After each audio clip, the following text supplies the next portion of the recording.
আমরা অধীর আগ্রহে অপেক্ষা করছি। আমি কোনো রাজনৈতিক বক্তব্য দিতে যাব না, শুধু একটা কথা বলবো, সেটা হচ্ছে বিগত কয়েকদিন ধরে আজকের এই সম্মেলন নিয়ে অনেক রকমের ষড়যন্ত্র, অনেক রকমের কারচুপি, অনেক রকমের ব্যাপার স্যাপার ঘটে যাচ্ছে। আমরা সবাই এই 10 নম্বর সুন্দরপুর ইউনিয়ন বাংলাদেশ জাতীয়তাবাদী দলের পরিবার এবং সবাই দলের জন্য একতাবদ্ধ নিয়ে আমরা কাজ করে যাচ্ছি। আমরা শুনেছি, আমি এই কথাটাই বলতে চাই, একটা সংবাদ সম্মেলন করা হয়েছে। সেই সংবাদ সম্মেলনে আজ খুবই কয়েকটা দাবি উত্থাপন করা হয়েছে যে এখানে নাকি কি ব্যালট 2বার 3বার 4বার করা হয়েছে। আমি নিজে বলেছি ব্যালট 10 বার করুক, কেউ কারো ইচ্ছা করে 10 বার করতে পারে, কিন্তু আমাদের কাছে একটা ব্যালট ওয়ার্ডের একটা কমিটি আমাদের কাছে জমা দিয়ে আছে অনেক আগে।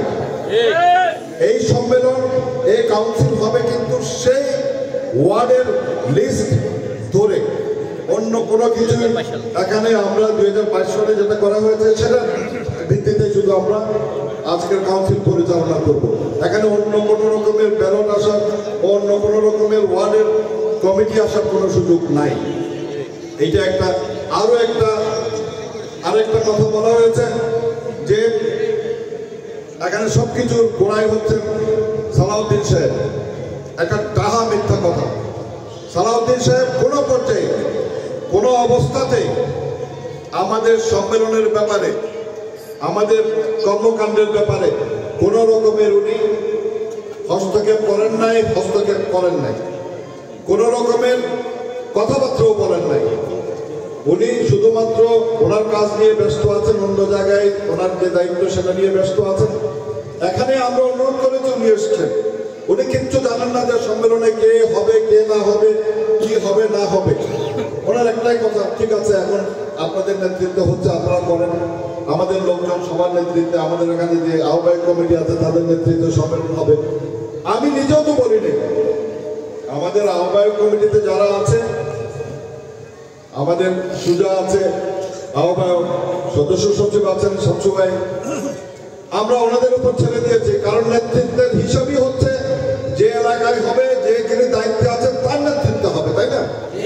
ওনাদের নেতৃত্বে হচ্ছে, আমাদের কিছু, আমরা শুধুমাত্র এখানে অনেকটা গাইড করার চেষ্টা করেছি, কিভাবে হচ্ছে এটা দেখার চেষ্টা করেছি, এবং সর্বশেষ শেষে আপনাদের পাশে দাঁড়িয়েছে, আপনাদের সহযোগিতা নিয়ে আমরা কাউন্সিলটা করে যাচ্ছি। এই আমাদের কাজ। সালাউদ্দিন সাহেব কোনো পর্যায়ে, আমি আপনাদের সামনেই বলছি, ওনার সামনেই বলছি, কোনো অবস্থাতেই কিন্তু কোনো ব্যাপারে কোনো রকমের হস্তক্ষেপ করেন নাই। যদিও এটা ওনারই ইউনিয়ন, এই ইউনিয়নের উনি সন্তান, এই ইউনিয়ন থেকে উনি একসময় ফরিদজুরিকে নেতৃত্ব দিয়ে গেছেন, কিন্তু উনি এই সম্মেলনে কোনো রকমের দুঃশব্দও করেন নাই, কোনো রকমের হস্তক্ষেপও করেন নাই। আমি আর বেশি কিছু বলবো না, আমাদের প্রধান অতিথি বক্তব্য রাখবেন। আমি কোনো রাজনৈতিক বক্তব্য দিতে আসি নাই। এটার পরেই আমাদের দ্বিতীয় অধিবেশন, ওনার বক্তব্যের পরে আজকে প্রথম অধিবেশনের সমাপ্তি হবে, আমরা দ্বিতীয় অধিবেশন শুরু করব। তখন আমি আপনাদেরকে আমাদের এই অধিবেশনটা কিভাবে পরিচালিত হবে সে ব্যাপারে দু একটা কথা বলবো অল্প সময়ের মধ্যে, এবং আমি সবচেয়ে কম সময়ের মধ্যে আজকে সম্মেলনটা শেষ করব আপনাদের সার্বিক সহযোগিতা নিয়ে ইনশাআল্লাহ।